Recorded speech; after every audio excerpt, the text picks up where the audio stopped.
Movie-making people told Leonardo DiCaprio that they needed to make a film that would finally get him an Oscar.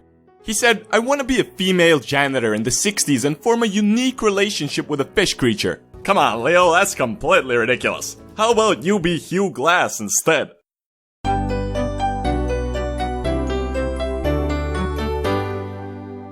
Not a lot is known about Hugh's life before he joined General Ashley's expedition. For example, he's said to have been forced to live with pirates for 2 years. He escaped by riding on a dolphin while doing all sorts of flips and stuff. This could be true, but it also could be a let's make him more amazing than he actually was part of the story.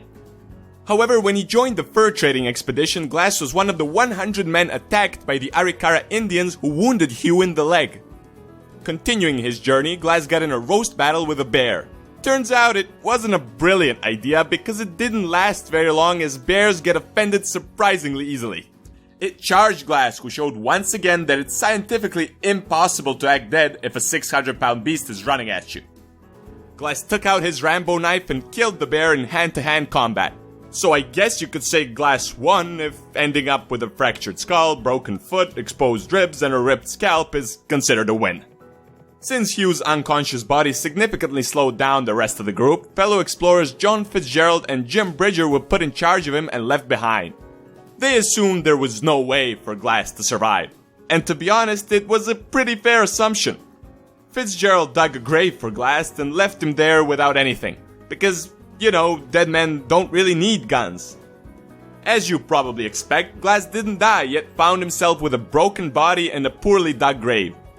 He used the butte for orientation as he started his 200-mile-long journey towards Fort Kiowa. Again, we come across a part of the story that further added to his legend. We could all agree that he almost certainly had to crawl around and eat grass to survive. But that he once awoke to find a grizzly bear licking clean wounds that were infested with maggots, that's a bit of a stretch. Have in mind that this was the 19th century, so way before the Chuck Jug update. Anyway, after crossing the river with a DIY raft and crawling for 6 weeks, Glass finally reached Fort Kiowa where he mended his wounds. Fully healed, Hugh decided to hunt down Fitzgerald and Bridger to kill them for leaving him to die.